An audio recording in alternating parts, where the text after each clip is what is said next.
Anyway, I'm going to Amakwa about TV so Brass said the big agenda every war and any idea and you share your monsieur.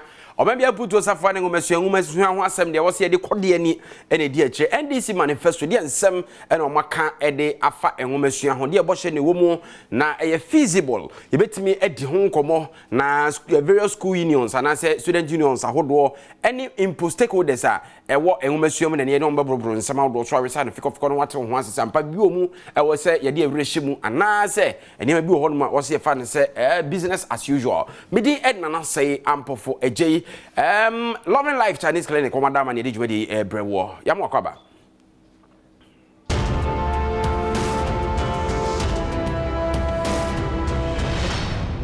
Yamokwaba, bim, afe yanko, the big agenda of the day, NDC manifesto, and Yamabena, a capture under education. Now, what you say the year 2020-2021. Academic year no and share what the ebigwa kwa mo ne COVID-19 coronavirus yade nsusanso a ede abre awofo ntino obe absorb 50% of a year one mo fees no afi obeche a free laptops ede ama tertiary students nyina na etimi aboa virtual classes ne one mo adesua nkaye no make say come here say nipa no dodo na ye school for no onu ani age eye sansemi a ifamanyoko no ho ba nemu bi mwadwe mo ntanta se be yesenye ye yenko na ye ne eye a member of the tertiary student of Ghana Samuel dankwa amani eni enkomo onu a ebo nsema eye ndi samanyoko no say Same good evening. Good evening, Minia. Boko there. Nyame crying. Nyame adom yamoye. All right. Manifesto NDC launch or say the People's Manifesto enti the dankrofo akoma so eno no achichire ene opeso de nyina so ne adwempo se Ghana fu hu omoboto aba mo de baba ye adwuma na de omubie efa mo eye tertiary students ho say absorb 50% of mo fees na fee yama free laptops you say mo ani giagie no enya asem ketwa yeah onia na da si debre mama chia na me chia eye for any ashafo na I am say I am correct I think any usebo a NDC manifesto na nini me wo mo lanche e dia bre sukufo ni titu ya wo suapon emu no enya di katwa the sa and the same the sa and say obekaya and check beye busumi beye and 9 million and nanka yini na ni wo school a ekoba se yes I yare bonia sabe agi yasi afai ayi lichi ewo eye Ghana afanan na na se yasi afanan na yare no ayi lichi no obekaya ehi be hia se empo yani a wo school no yini na no ye bekhwe na yatumi abafie na ye pe se abafie nemum na eye aban anase school no pe se wo se na ye de ye bafie na nka school na se akoro na wo se tie tena school be bosome eye ennan na so ye tena school eye bosome eye baako ene enna pole eye duo ni na so achi no na nka na ye tua eye school fees anase ye tua school fees to the tune of eye bosome a na ye be de ye betina eye school me amene o ka say na matua sika pole to the home sabren wa almost 120 million sabe school fees amatua sabe me hwese sa school fees amatua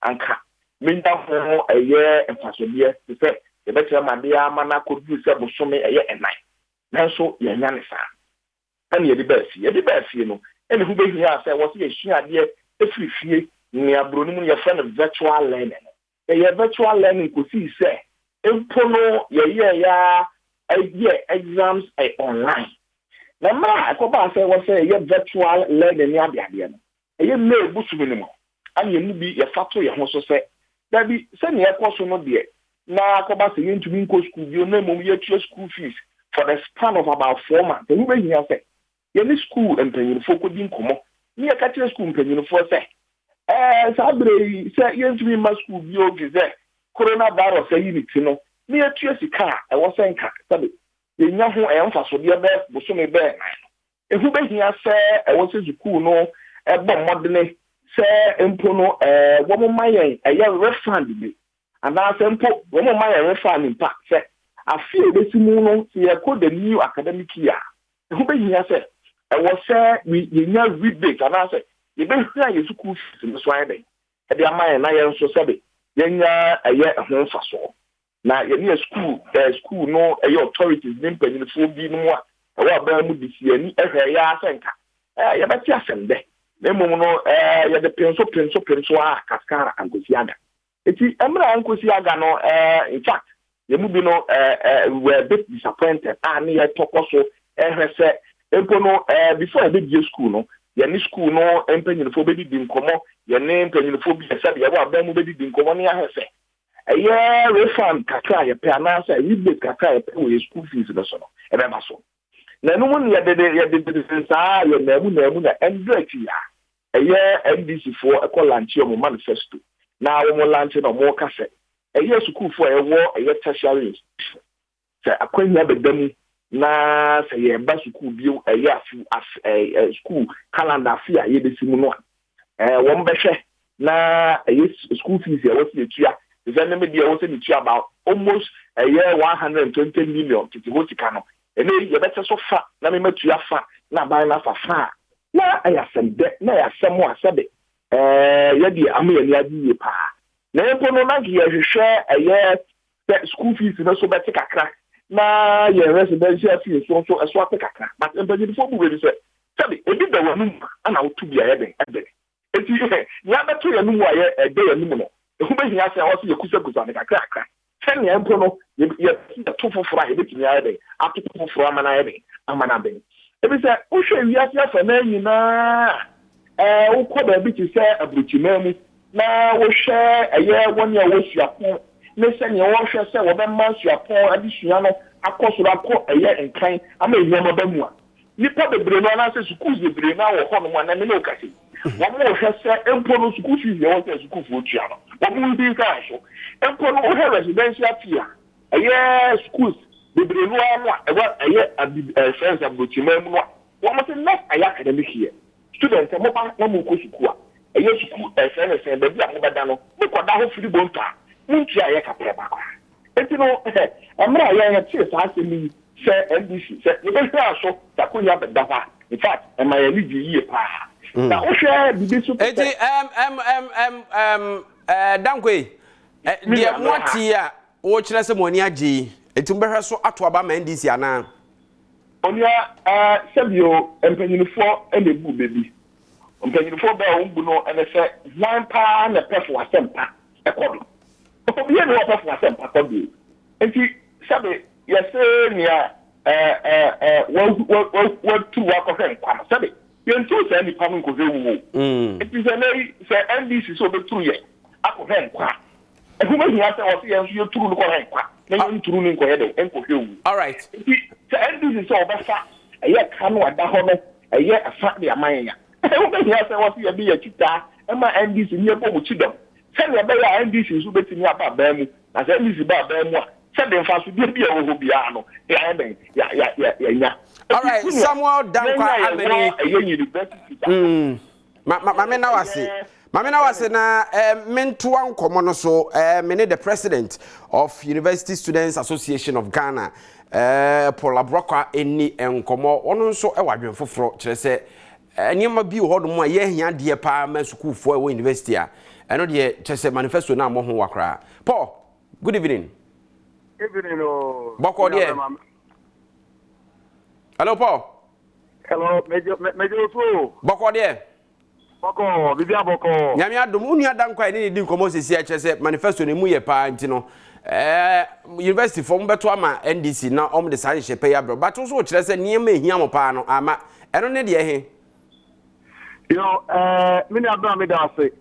One say university say who your consultation at say sabi omo ye the sports person omo ko ground e share in some course ni am course say aka obi sa omo ye can't say as problem I face university students now ne dey ka e accommodation but dia omo do omo tibetu accommodation sana ade o be so ya ko school no enu aye the major problem say am ni wo ka say petition bi across social media ye ba betro petition de akoma ban say be bia ye di ye ti to asana ye so ade no enko ye ma yen mini abema ukọ beebi num ti se ebia ejumako winiba ekumase ukọ hye beebi a esuamfo ne di eda nkitenkite a nipa 6 nipa 8 nipa 10 edem ade ti amako akosua de na enye nu nko awo se mu ye nipa mienu na eda dem a na ke se mu be call lectures a ji se mu tia lectures nu mienu we kwa anopa de na we akọ wi ade no because se mu mienu nyina mu call lectures a and say na confirm to agu hotel ho na ya bom kro no ya wiam ne mani nyina enti hotel issue very expensive than the school fees we are paying but the idea is better no ni board sin be bia school fees are here tua okay enti make us a ban bi university for who they are and the accommodation issue should be the major problem okay because a buy a promise say obeti school fees no so half 50% no mini abema any other university students for those who are coming into the system for the next academic year and also no any permanent for only this COVID period and after COVID no accommodation problem eguso ho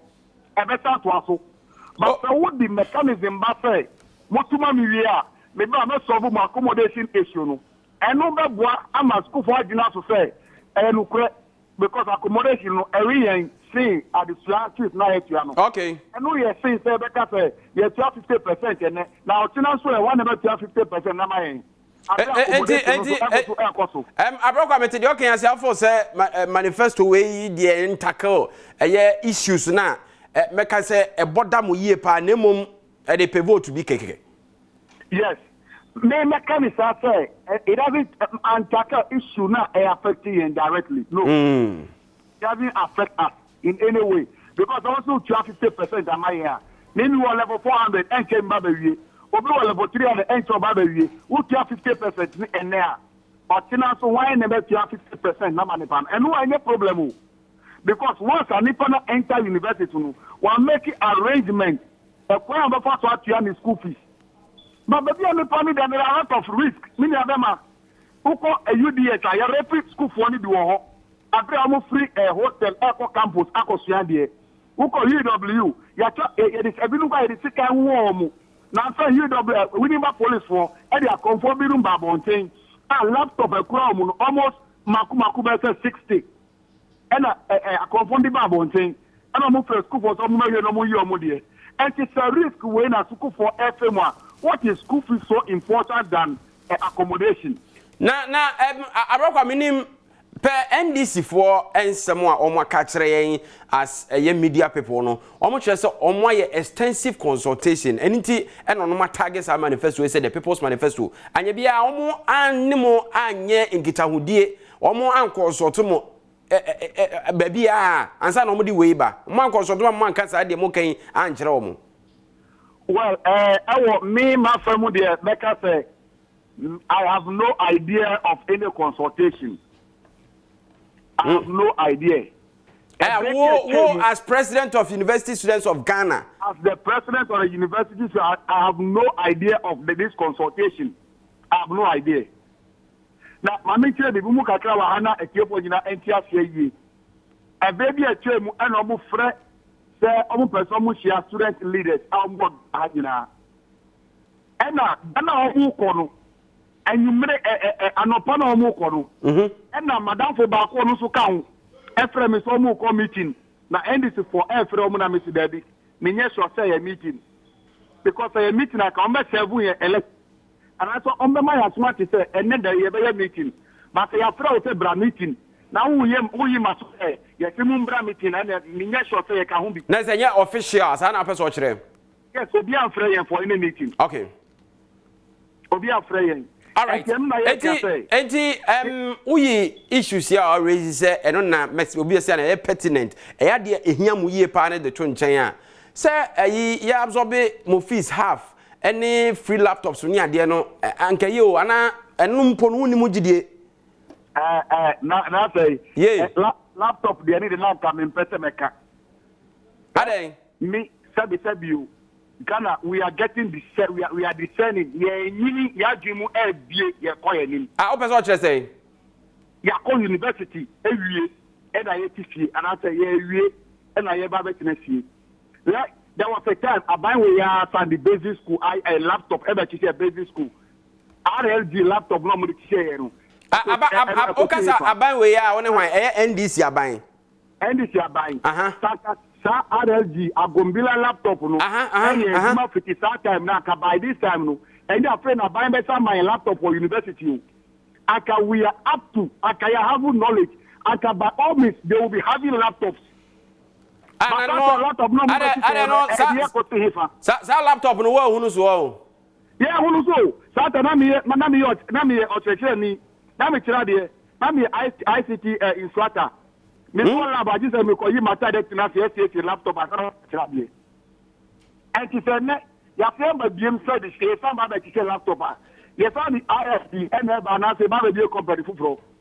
You see, when we do something not yet failing to do it properly, and we come to make a genuine promise, it will create a doubt in the mind of the people. That means or trust issues or some promise no ho. Yes, we have issues. Issues now being raised to say it's coming from some of my executives and some of the SRC president from the various institutions and other leaders. And it's not just issues, and I say issues trust issues of trust. It's an issue of trust. It's an issue of trust. Sabi sankaya entity na eka na so be laptop anka ebia beka say entiase okra. Ba mo na mu cheye, want me supervisor ma na anya juma mu pese eye. E na de ni gu ye. So, because I'm a ICT. You a computer, a laptop there. I mean, I'm a Mayana Yandi Cacao. Arokwa. Yes, nothing. Oh, MPP Neo. Me, I don't belong to any political party. But I am a student. Me rent control. Our car. Now, very soon, you release Baba Bonting. Baba, when you call so. I also me call you Papa no be say me come here NDC ni ana. Ye bre, me for political party embo me ti abra ye bre. Okay. America no. Matthias. I was say it to I am reading intellectual. Omo amuko suku and I'm reading omo. And to me family ye fu enko ka bibia, me nem say nye no kure. Ba bibia no kure ni da no. I say it to ho. Me nkoka say me MPP na me NDC ni ba me to aba because I was once a political science student. Okay. And me to aba. And you can analyze things well for yourself. Yes, and after in the coming week, USAC is coming to form a committee. Bobo manifesto. And no crying question I come back to say is say manifesto no ntimi nkan ni nyina kra at least the portion that captures issues are education ho MPP there eba 3 weeks ago meba to once because I no kasa wonte na me pese bi hunu say ni education na pese e kan ho ase eno na me kan say mo ahwe 3 weeks ago MPP for the omde baaye ene 3 days ago NDC for the omde baaye mo assess ni mienu de ahin na mo fo se bebo amo say the one say obi a very fast see baako nyakra me see baako e fast see baako ne say wo MPP for manifesto na promises bebrebe anim concerning education ni omo kan ni say ye be yi guarantor system dey fi ho na ya ma mo kwan say na be amu the Ghana card benya a student loan I assure to increase student loan amamu. These are the major promises that omo ma ye fa the bia e ko na mimi da no university aspect so share NDC for the na I'm saying the laptop for university students tax incentive for those who are in tax accommodation and other issues, and also a concerning me. So 50% cut of school fees, and also a concerning me. And if you go into it and a lot, there are others. Wow. And to share me and more, when we promises baby, and no tina, met me and baby, Akafa Omudia who see MPP no. Okay. Fair promises are only two. And also Abrokwa no nchira se bia NDC abaye pese eba abamu no one more education attached because the vice presidential candidate and I say running mate no pure and exceptional education sinti bia omo no more aggressiveness towards education chain bia abanya tisu say. Well, that can be a document issue. I know that you are character Muslim, but the better they can say, Professor Nana, Yobia, Sabi, I respect her a lot. But one thing I can say, when you create doubt in the mind of people, now they are Sempaba, they will have trust issue with you. Okay. Well, the education ministry that. So does it mean that those time when she was there, no, she hasn't seen all this in as a problem to Ghanaian students or Ghanaian educational sector? Well, all right, Paul. My man, that was unfortunately a time now to tell you I didn't come on AC. Paul Nabroka, president, my University Students Association of Ghana, USAG, and after seeing it and common on tea. Adwene akwakwezi nipa hwene me hwene ensama ni me feel say fatama nim so obi be hu no obi hu ne sese be droban bi se de tie no enu nti ene ye democracy we kan we akane atoto na ye de afa adwene ye bekoso a edi nkomo no nya hwe ye humasua de no ne mu bi amfa eni agro nti bohye ne ye hwe ne be boye a ye bedi nkomo no amanata akoma so edi nana se ampofoje loving life Chinese clinic komada man ye de dwadi e mo mame nkai wo se akwasi ampofoje de late ne mame afia ni mo na ye ne ba so nyame adoma 25th September yi e wo Asante Mampo medase